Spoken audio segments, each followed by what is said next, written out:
Honnêtement, le seul truc vraiment réussi dans le film The Witcher qui vient de sortir, bah c'est Bonnard.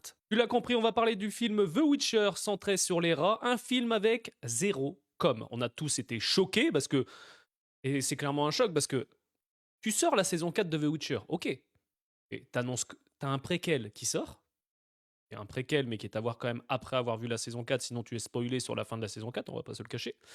De base, ce projet d'ailleurs était de base une série et il est passé en film avec en tête d'affiche Dolph Lundgren, l'acteur que j'adore, mais qui clairement ne fonctionne pas dans ce film.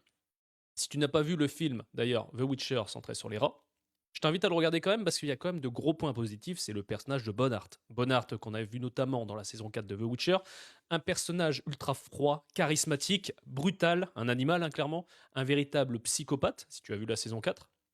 J'ai adoré le fait que le début du film, ça démarre avec Ciri. Ça se passe sûrement quelques jours, quelques heures après les événements de cette saison 4, après ce final hyper chaotique, où on a vu clairement la puissance de Bonnard et qu'il s'amuse clairement avec tout le monde.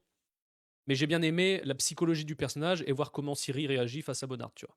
Alors là, on a un préquel qui se passe entre la saison 3 et la saison 4 sur les rats, où voilà, tu comprends un peu plus comment ils en sont amenés à rencontrer Ciri.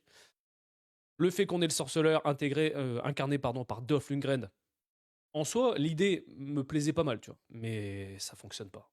Le scénario est ultra creux, mou au possible.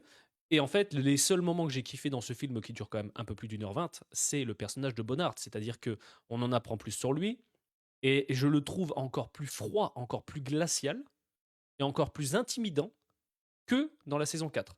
Et perso, je trouve que c'est un super antagoniste. On est sûrement sur le meilleur antagoniste à l'heure actuelle dans la série. Je parle dans la série. Donc c'est vrai que tu te dis, la saison 5 va être mouvementée.